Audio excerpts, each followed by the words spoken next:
Welcome to the my YouTube channel learning student. आज हम आप लोगों के लिए लेकर के आए हैं क्लास 12th का निबंध हिंदी का है और ये निबंध है पर्यावरण प्रदूषण पे, जो कि क्लास 12th के एग्जाम में ये निबंध हर बार आता है। तो देखिए, सबसे पहले हम हेडिंग डालेंगे प्रस्तावना और उसके बाद लिखेंगे प्रस्तावना में ऐसे आप लिख सकते हैं, प्लस पॉइंट आपका होगा, ऐसे आप लिखिएगा। तो सांस तक लेना मुश्किल हो गया, वातावरण कितना प्रदूषित हो गया, ऐसे लिख सकते हैं।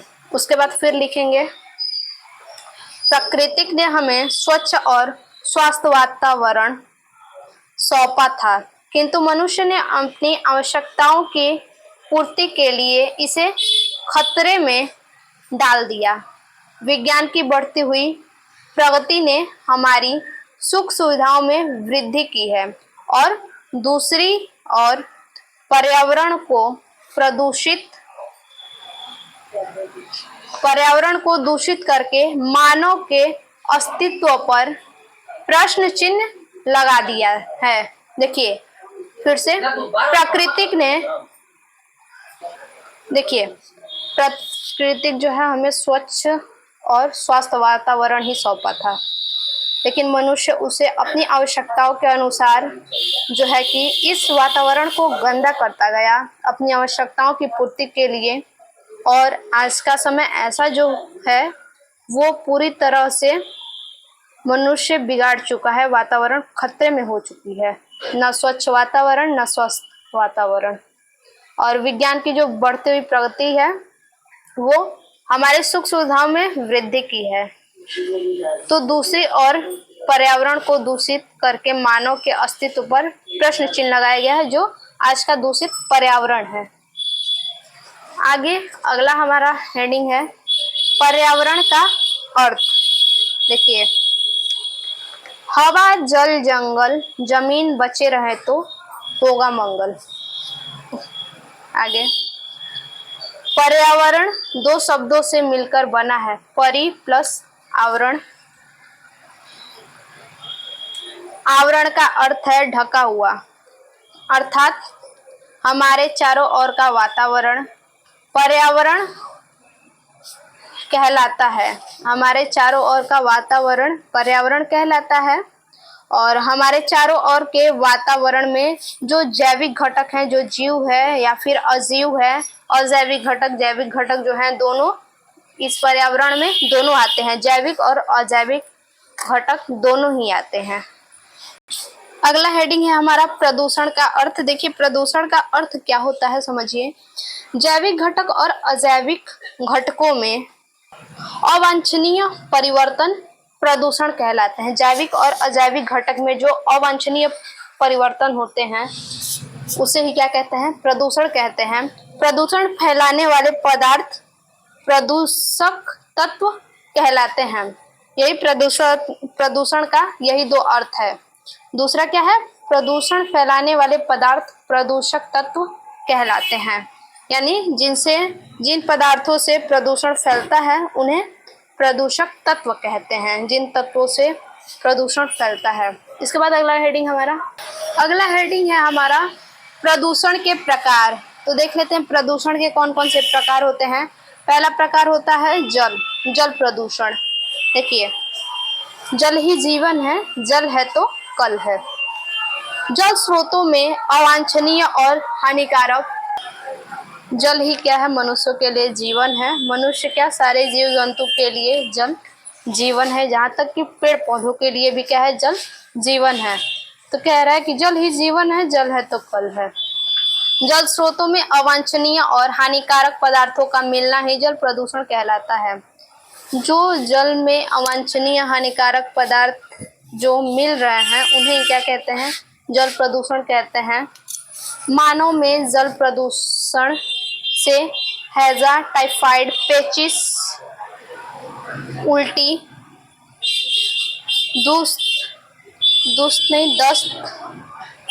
दस्त जैसे रोग होते हैं। प्रदूषित जल पीने से, प्रदूषित जल का सेवन करने से मनुष्य को हैजा होता है, टाइफाइड होता है, पेचिस, उल्टी, दस्त जैसी रोग उत्पन्न होती हैं। अब अगला हमारा प्रदूषण कौन सा है? अगला है हमारा वायु प्रदूषण। देखिए, शुद्ध वायु स्वस्थ जीवन का आधार है। शुद्ध वायु अगर हम लेते रहेंगे तो क्या होगा, हमारा जीवन भी स्वस्थ होगा और जल्दी जो है कि हमें सांस लेने में दिक्कत वगैरह नहीं होगा। तो वही कहा है कि शुद्ध वायु स्वस्थ जीवन का आधार है। वायु में धुएं और हानिकारक गैसों के मिलने से वायु प्रदूषित होती है। देखिए, वायु में जो धूल मिलते हैं, धुएं होते हैं और हानिकारक गैस होते हैं। आजकल कारखाने खुल रहे हैं तो जाहिर सी बात है उन कारखानों में से, उन चिमनियों में से क्या होगा, धुएं जरूर ही निकलेंगे, हानिकारक गैस जो है जरूर निकलेगा। तो विज्ञान के क्षेत्र में ऐसा होगा ही होगा कि जो मनुष्य अपनी सुविधा की पूर्ति के लिए एक एक निर्माण कर रहा है, उससे क्या हो रहा है कि एक तरह से निर्माण कर रहा है तो सुविधा तो ले रहा है, लेकिन दूसरी तरह से क्या हो रहा है, उसके स्वास्थ्य को हानि भी पहुंच रहा है। तो वही कहा है कि वायु में धुएं और हानिकारक गैसों के मिलने से वायु प्रदूषित होता है। आजकल देखिए लोग अस्थमा के ज्यादा मरीज हो जा रहे हैं इन्हीं सब के वजह से। ये वायु से उन्हें क्या हो रहा है, एलर्जी हो रहा है, धुएं से एलर्जी हो रहा है। मानव में वायु प्रदूषण से आंखों का रोग,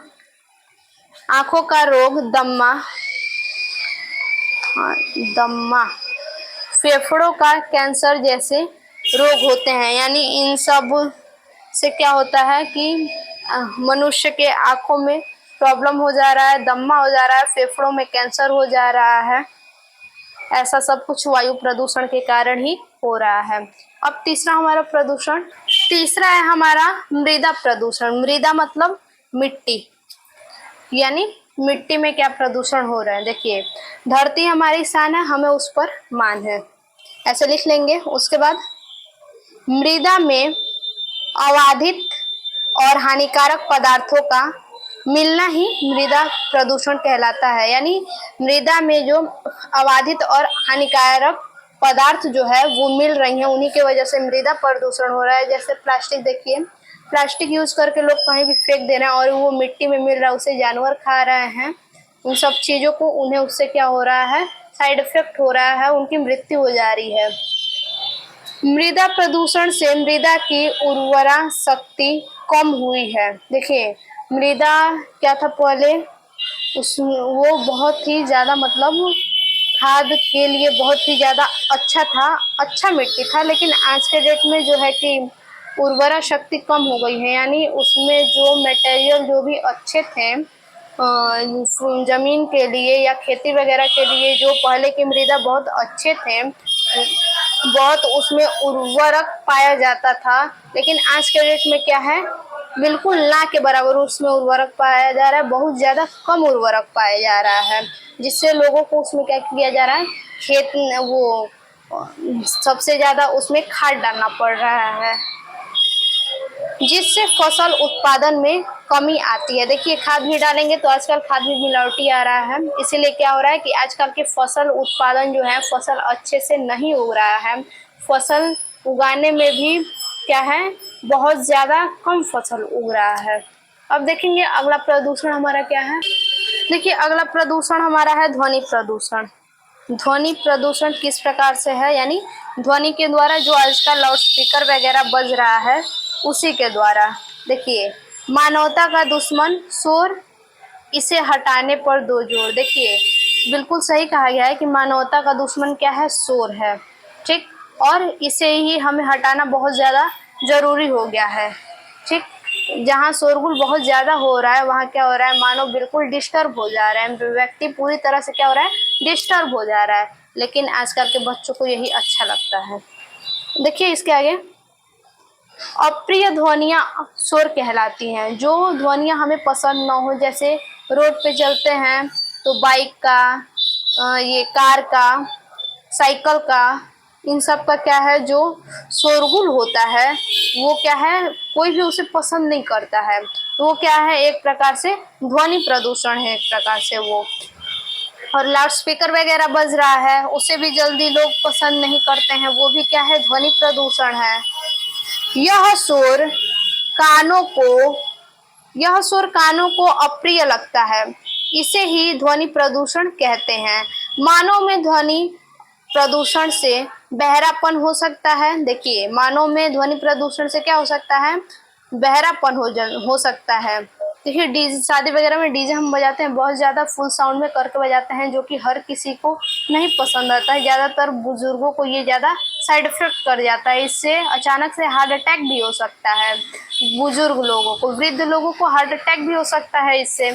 और देखिए, उससे क्या हो सकता है? बहरापन, चिड़चिड़ापन भी हो जाता है और सिर में काफ़ी ज़्यादा दर्द भी हो जाता है। आदि रोग भी इससे होते हैं। तो ये है हमारा ध्वनि प्रदूषण। अब अगला देखिए, अगला हमारा हेडिंग है प्रदूषण के कारण।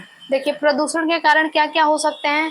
वनों का विनाश, वनों की लकड़ियों को काटा जा रहा है, ठीक, और उससे हमें क्या? हरियाली नहीं मिल रही है, शुद्ध हमें ऑक्सीजन नहीं प्राप्त हो रहा है। तो ये क्या है? वनों का विनाश है। तेजी से बढ़ती हुई आबादी, जो आबादी हमारी तेजी से बढ़ रही है, दिन प्रतिदिन आबादी में क्या हो रहा है? जनसंख्या वृद्धि होती जा रही है। जीवाश्म ईंधन का अंधाधुंध उपयोग, जीवाश्म ईंधन यानी जो आजकल कारखाने हैं, उनका क्या हो रहा है? दिन प्रतिदिन कारखानों का बढ़ोतरी होता जा रहा है, अंधाधुंध उसका उपयोग किया जा रहा है। मनुष्य जो है अपनी सुविधा को पूर्ति करने के लिए बिल्कुल अंधा हो चुका है, अपने स्वास्थ्य पर कोई ध्यान नहीं दे रहा है। रासायनिक उर्वरक और कीटनाशकों का अधिक उपयोग। देखिए, जो रासायनिक उर्वरक हैं, जो आज के डेट में जो खाद आ रहे हैं, कीटनाशक आ रहे हैं, वो क्या है? मिलावटी आ रहे हैं। क्यों मिलावटी आ रहे हैं? क्योंकि आजकल का मृदा अच्छी तरह से उपजाऊ नहीं रह रहा है, इसीलिए वो क्या कि खाद भी शुद्ध नहीं मिल रहा है, उसमें भी मिलावटी आ रहा है।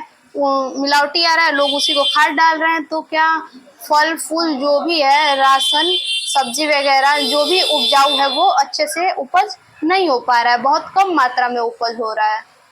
और पांचवा क्या है हमारा? तेजी से बढ़ता हुआ उद्योग। जो आज के डेट में लोग क्या कर रहे हैं कि उद्योग को बढ़ा रहे हैं, तेजी से उद्योगों को बढ़ा रहे हैं, ये भी एक हमारे प्रदूषण का कारण ही है। देखिए, अगला हेडिंग है हमारा प्रदूषण रोकने के उपाय। तो क्या उपाय है? वनों के विनाश को रोका जाए। देखिए, प्रदूषण को किस प्रकार से हम रोक सकते हैं? वनों के विनाश को रोका जाए, जो हरियाली है, जो पेड़ पौधे हैं, उन्हें न काटा जाए, उन्हें बचाया जाए। अधिक से अधिक क्या है? जो कि पेड़ लगाया जाए। इससे और हमें क्या प्रॉफिट है? पेड़ लगाने से, वनों को न काटने से। जो इतनी जो गर्मी पड़ रही है, अभी हाल ही में इतना बदतर गर्मी पड़ रहा था कि इससे बहुत ज्यादा लोगों का क्या हो चुका है? मौत हो चुका है। इसीलिए कहा जा रहा है कि क्या वनों का विनाश न किया जाए, बल्कि अधिक से अधिक पेड़ लगाए जाए, हरियाली की जाए, न कि हरियाली को खत्म किया जाए। देखिए, उसके आगे दूसरा, तेजी से बढ़ती हुई आबादी पर रोक लगने के प्रयास किए जाए। यानी तेजी से जो बढ़ती हुई आबादी है, आबादी तो लोग बढ़ा ले रहे हैं, कोई दिक्कत नहीं है, परिवार बढ़ा ले रहे हैं, लेकिन क्या है कि खाने का ठिकाना नहीं रह रहा है। लोगों को भीख मांगना पड़ रहा है, लोगों को भीख मांगना पड़ रहा है खाने पीने के लिए। तो आबादी ही क्यों बढ़ाए? न भीख मांगना पड़ेगा, ना आबादी बढ़ाएंगे। देखिए आगे, ईंधनों में शीशा रहित पेट्रोल। ईंधन जो है, जो पेट्रोल वगैरह आजकल क्या आ रहे हैं, जो कुछ भी पेट्रोल डीजल जो भी आ रहा है, उसमें क्या हो रहा है कि लोग शीशा, उसमें शीशे का यूज कर रहे हैं, शीशा रहित पेट्रोल, ठीक, इसका यूज कर रहे हैं। सीएनजी का उपयोग किया जा रहा है। सीएनजी एक प्रकार का गैस होता है, उन गैसों का आजकल बहुत ज्यादा उपयोग किया जा रहा है, जिससे मनुष्य को सांस लेने में भी बहुत ज्यादा दिक्कतें हो रही हैं। और देखिए, रासायनिक उर्वरक और कीटनाशकों का कम से कम उपयोग किया जाए। जो रासायनिक उर्वरक हैं, खाद वगैरह हैं, उन्हें क्या बहुत कम से कम उपयोग किया जाए। कोशिश किया जाए कि मिलावटी खाद तो भाई मिलेगा ही, उसे रोक नहीं सकते हैं, लेकिन कोशिश किया जाए कि हमारी क्या हो, मिट्टी अच्छे से उपजाऊ हो, कोई भी उसमें बहुत ज्यादा खाद न पड़ सके। नहीं ज्यादा खाद डालेंगे तो क्या होगा, हमारी जो उपज होगी बहुत अच्छी होगी और अनाज भी कम नहीं होगा। अब इसके बाद देखिए, अगला हमारा है उद्योग को शहर से बाहर स्थापित किया जाए। जो बड़े बड़े कारखाने हैं, जो बड़ी बड़ी कंपनियां खुल रही हैं, उन्हें क्या किया जाए? शहर से बाहर उन कंपनियों को किया जाए स्थापित। शहर से बाहर कंपनियों को खोला जाए, वहां पे उनकी मैन्युफैक्चरिंग हो, न कि शहर में मैन्युफैक्चरिंग होगी तो क्या होगा, उससे लोगों को बहुत ज्यादा दिक्कतें होती जा रही हैं। अब अगला हेडिंग देखेंगे। देखिए अगला और लास्ट हेडिंग है हमारा उपसंहार। उपसंहार में देखिए क्या है, पर्यावरण प्रदूषण के प्रति हम सभी को जागरूक होना पड़ेगा। देखिए पर्यावरण प्रदूषण हम लोगों को मतलब आने वाली पीढ़ी में इतना ज्यादा मनुष्य के लिए हानिकारक होगा, इतना ज्यादा मनुष्य के लिए हानिकारक होगा कि हम अंदाजा भी नहीं लगा सकते। हम मनुष्य उसका अंदाजा भी नहीं लगा सकते हैं कि कितना ज्यादा घातक हो सकता है, विकराल रूप धारण कर सकता है ये पर्यावरण प्रदूषण। जलवायु मृदा ध्वनि प्रदूषण पर नियंत्रण कर धीरे धीरे उन्हें समाप्त करना पड़ेगा। जो जल है, वायु है, मृदा है, ध्वनि है, इन सब पे क्या है, प्रदूषण को क्या करना पड़ेगा, नियंत्रण धीरे धीरे उन्हें करना पड़ेगा, धीरे धीरे इन सब चीजों को समाप्त करना पड़ेगा। लेकिन ये क्या है कि ये संभव नहीं हो सकता है, ये चीज क्या है, संभव नहीं है। कोशिश किया जा रहा है बट ये संभव नहीं हो सकता है। तो आज के लिए बस इतना ही, फिर से मिलते हैं अपने एक और नए वीडियो में, तब तक के लिए धन्यवाद।